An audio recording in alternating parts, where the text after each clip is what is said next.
and this is not new. This is, you heard Eisenhower warn about the military-industrial complex and their influence and their cozy relationship with members of Congress. You go back to President John F. Kennedy and his brother Bobby Kennedy, who were battling against even four-star generals and civilians who were beating the war drum, saying, go to war, go to war, go to war.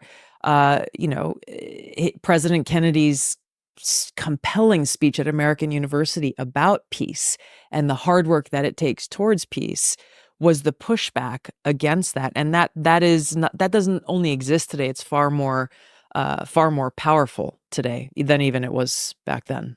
Going back to what you mentioned before, which was the fact that everybody knew behind the scenes, but nobody was talking about out front, which was the declining mental health of Biden. Yeah. Just how widespread was that internally, do you think? I mean, it was impossible to ignore. But if you compartmentalize him, keep him away, we don't let him out front, that's a cheap fake edit, that's a whatever. I think that's the challenge, though, is they, even as they did all of that, it wasn't enough to try to hide his both physical and mental decline.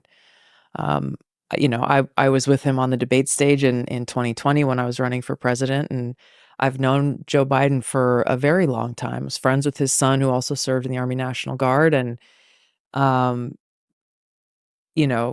people have asked me, like, did you see signs of this back in 2020? No. I mean, it was the same Joe Biden that I'd known for many, many years. And I think recently someone did a side-by-side of his performance on the debate stage in 2020 versus now, and how significant that difference is. So even hearing Kamala Harris and the people around him and, Morning Joe on MSNBC say, oh, he's never been sharper and he's in the best form he's ever been in his life. Like, anybody who knows him now and certainly has known him over the years knew that was all crap. We've all seen those photos of before term and after term. I mean, even That's Obama, who entered as this sort of vibrant, handsome black guy, and he comes out and you go, that's 2 decades in 8 years. Congratulations. Full job. Yep, of course it is. Every president that served.